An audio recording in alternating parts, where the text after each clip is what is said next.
everybody, my name is Hope and welcome back to my channel. I like musicals, they're a big part of my life, and today we're going to be talking about the Tony Awards and who won. Now I'm not going to lie, I do genuinely have 10 minutes to make this video, so I'm going to keep it short and sweet, just for you guys. But yes, today we're going to be talking about who won, who lost, were there any surprises, and what do I think. So before we get into this video, remember that you can comment down below, what do you think of the Tony Awards? Were you happy with who won? Were you unhappy? Were you shocked? Were you surprised? Let me know down below. You can also follow me on my social medias, which is XWilsonX on Instagram, Hope Wilson with 2 N's and an underscore on Twitter, and Hope Wilson 45 on TikTok. I've also just realised there is a pin sticking out of my head, so let me fix that. But without further ado, let's get into it.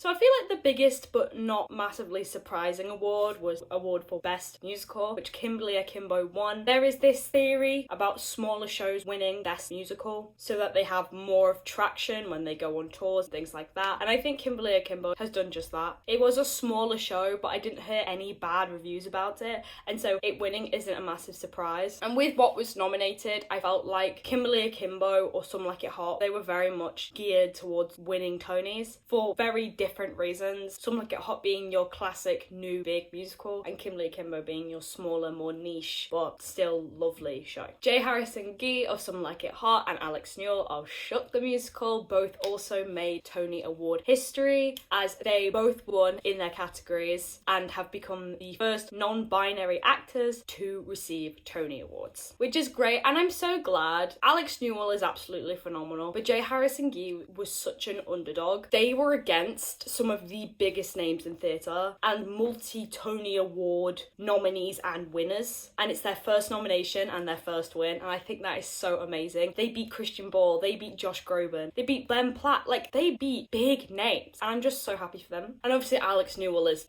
Alex Newell, do you know what I mean? Independently owned, slayed it. Forever and always. I will forever be jealous of Alex Newell, but it's okay. Lead actress in a musical went to Victoria Clark for Kimberly Akimbo. I can't say I'm surprised. Again, it was a competitive category, but the fact that Kimberly Akimbo won Best Musical, I feel like in a lot of cases, they genuinely go hand in hand with the main character winning. Not always, but it sometimes gives us a bit of an inclination. In this case, that was the case. And everyone loves Victoria Clark, so I'm not complaining personally. Jodie Comer won for Prima Facie. Can we say any of us are surprised? No, she was phenomenal, and despite that being also a very competitive category, it's a one-woman show that has had rave reviews and literally transferred from the West End to Broadway, so I cannot say I'm surprised. Leopoldstadt also won Best Play, and for the amount I've heard it talked about and advertised, I can't say I'm surprised. The vibes also of that show, despite what the show is about, it seems like a very intimate musical, intimate play, and for that I really respect it, and I think it's a really interesting side of life to talk about. If you don't know, it's about Judaism. Brandon Uranowitz also won, and I love him, so I just thought I'd mention it. He also won for his role in Leopoldstadt, and his acceptance speech was beautiful. It was all about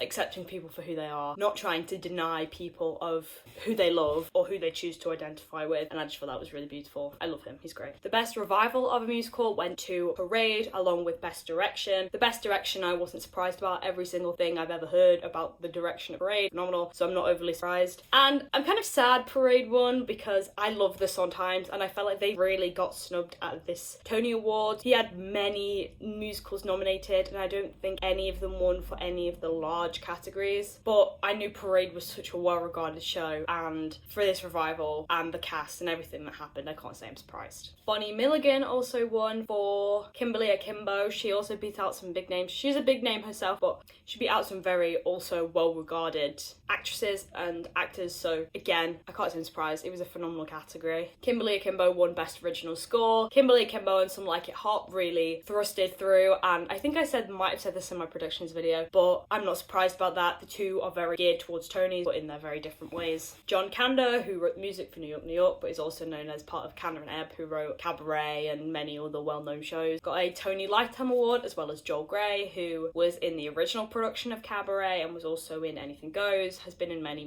things, also a very well-regarded actor. They both received the Lifetime Award for the Tonys, and this wasn't like a nominated thing, but I think they're both well regarded enough in their fields to have that award. So Kimberly Akimbo also won Best Book of a Musical, so you know, I think you can kind of see where it's going. If it has the best music and the best book and the best actress, I feel like it's hard to say that it's not the best musical. New York, New York did get at least one Tony, which was in scenic design. Orchestrations went to Some Like It Hot. Choreography also went to Some Like It Hot, but it's Casey Nicola, and Casey Nicola has choreographed show after show after show. He choreographed the original production of Newsies and Mean Girls. Very, very well regarded choreographer, so I'm not surprised there. Leopold Statt won Best Direction of a Play. It also won Costume Design. Life of Pi won Scenic Design, and I'm glad it won something because I love that show and I think it just deserved so much more at the Tonys, but that's a question for another time. Sweeney Todd did come away with 1 in Sound Design. I feel bad for the Sondheims this year, I truly do. They definitely got snubbed. But also, this was such a competitive year that it was just so hard to call what was going to win. Costume Design went to Some Like It Hot. Lighting Design went to Sweeney Todd. Again, not surprised. That show is very dark and deep. Is what you needed. And sound design went to Life of Pi as well. So I literally have 1 minute to give my roundup and then I actually need to get going because I'm gonna miss my train. But I just want to say this year at the Tonys, it was such a competitive year and genuinely it was so hard to call what was going on because every category was so competitive.